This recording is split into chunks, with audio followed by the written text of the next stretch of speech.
டெல்லி முதலமைச்சர் அரவிந்த் கெஜ்ரிவால் திகார் சிறையில் அடைக்கப்பட்டிருக்கிறார். இது போன்ற நிகழ்வு முன்னெப்போதும் நடந்ததில்லை.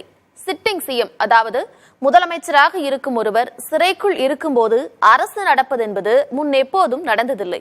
இதுகுறித்த நமது சந்தேகங்களை ஓய்வு பெற்ற நீதிபதி கற்பக விநாயகத்திடம் கேட்டு பெறலாம்.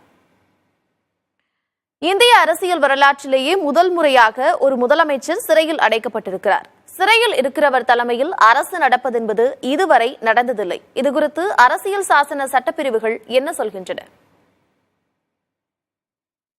மாநிலத்தினுடைய முதல்வர் என்கிற காரணத்தினாலேயே அவர் அரெஸ்ட் பண்ண முடியாதுங்கிற நிலைமை இல்லை. ஒரு குற்றம் செய்திருந்தால் அரெஸ்ட் பண்ணக்கூடிய அதிகாரம், பவர் அவங்களுக்கு அமலாக்கத்துறைக்கோ அல்லது கன்சர்ன் டிபார்ட்மெண்ட்டுக்கோ உண்டு. அதில் அரெஸ்ட் பண்ணுறதுல தப்பு சொல்ல முடியாது. ஆனால் அரெஸ்ட் கரெக்டாக இல்லையாங்கிற பார்க்குற முடிவை கோர்ட் எடுத்துக்கும்.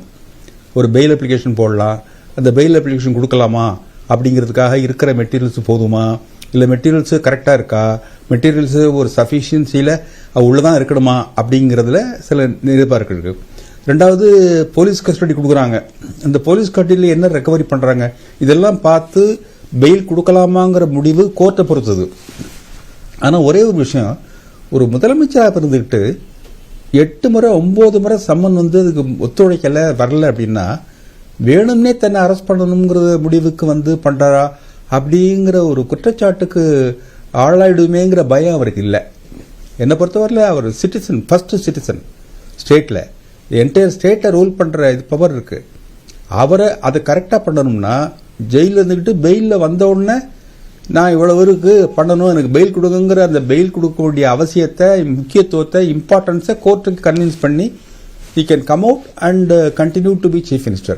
இப்போ 2 விஷயம், ஒன்றும் சிசோடியான்னு ஒருத்தர் இருக்கார், இன்னொரு ஜெயின் ஒருத்தர் இருக்கார். அவருடைய டிபார்ட்மெண்ட்ஸ் அவங்க பார்க்கல, இப்போ ஜெயில இருந்துக்கிட்டு அந்த டிபார்ட்மெண்ட்ஸை வேற பார்க்குறாங்க. அப்போ அந்த டிபார்ட்மெண்ட்ஸை வேற பார்க்குற பொறுப்பை கொடுத்த பிறகு இப்போ சீஃப் மினிஸ்டர் தன்னுடைய அதிகாரத்தையும் வேற ஆள்கிட்ட கொடுக்கணுமா இல்லையா? தன்னுடைய அதிகாரத்தையும் இன்னொரு ஆளை இன்சார்ஜ் சீஃப் மினிஸ்டர் அப்படின்னு சொன்னா இவருடைய மதிப்பு உயரும்.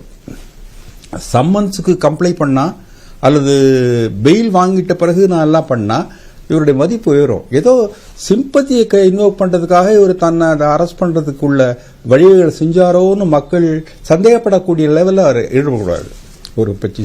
ஒரு சீஃப் மினிஸ்டர் 2 முறை சீஃப் மினிஸ்டர் இருக்காரு, மக்கள் மத்தியில் ஒரு பாப்புலாரிட்டி இல்லைன்னா பண்ண முடியாது. அதனால மக்கள் மத்தியில் பாப்புலாரிட்டி பண்ற அளவுக்கு நியாயமானவர், நாணயமானவர், கரெக்டானவர், சட்டத்தை மதிச்சு நடந்து கொண்டார் அப்படின்னு இப்ப சொல்ல முடியல. ஆனா அவர் ஆக்ட் பண்ண முடியுமா, சீஃப் மினிஸ்டர் ஆக்ட் பண்ண முடியுமாங்கிற கொஸ்டின் இருக்கு. என்னை பொறுத்தவரையில் ஆக்ட் பண்ண முடியாதுங்கிறத விட ஆக்ட் பண்ணக்கூடாது.